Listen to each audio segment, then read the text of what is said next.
Notice that Jesus says that the branches that don't produce fruit will get cut off and eventually burned. When grapevines are growing, many times there's a branch called a sucker shoot that will grow off the vine. Now, these sucker shoots are sprouts of growth on the vine that, listen, are fruitless. They're never going to grow and bear fruit.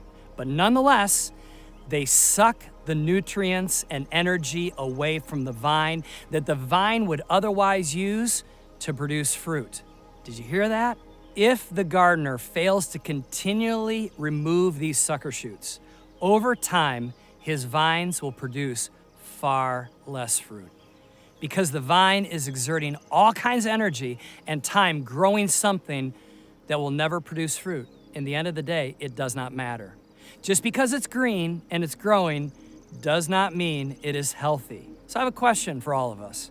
What in your life looks healthy, but it's not producing God's kind of fruit?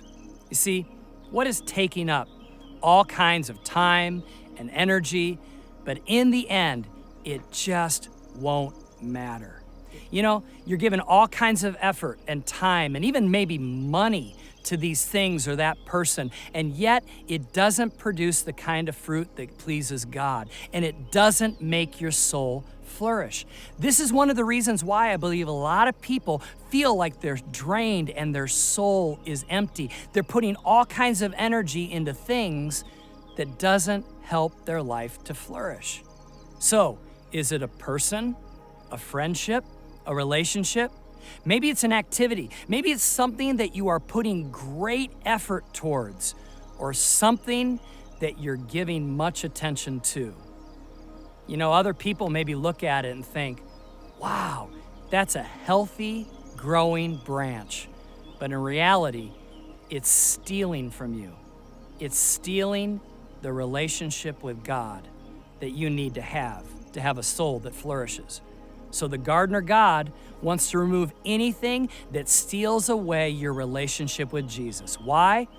Because though it grows, it will not bear fruit, and ultimately, your life will not flourish. We need to let go of things that we wrongly think will bring us life and happiness, but are actually sucking life out of our souls. Jesus continues to explain to his disciples that the gardener also prunes the branches that do bear fruit. Now, this seems a little counterintuitive. It produces fruit. Why are you pruning it? Why are you cutting it back? Well, do you know grapevines are pruned more extensively than most plants on the face of the planet? A grape plant will produce a tremendous amount of growth in a single season. That means you and I have potential for great growth no matter what season we are in. But if that grapevine is not pruned, it will become an overgrown jungle, and in time, it will not produce fruit. New shoots cannot start budding because the sun is not able to get to them because of the overgrown foliage. And in time, the vine becomes fruitless, a tangled mess, and eventually it will die. Now listen to me, City First. The gardener who does not prune is not being merciful. He's being murderous. Our gardener God is way more interested in the quality of the fruit than the growth of the branch.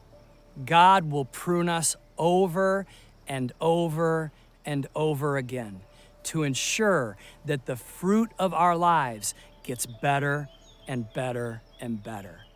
In fact, in the region where Jesus lived, they would prune back the branches twice a year. That seems like a lot. Well, here's the truth. When it comes to you and I, pruning hurts. It feels like a loss.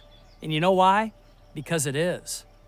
It could be a loss of finances, possessions, maybe a loss of influence or position, a loss of relationship, opportunity, and definitely a loss of control. But a time of pruning also makes you need a connection with Jesus in a brand new and a fresh way. You remain in Him in a brand new way when you go through hardship, right? Remember, when it seems like nothing else remains in your life, remain in Jesus. You see, some of you are going through a pruning season right now, and it hurts, doesn't it?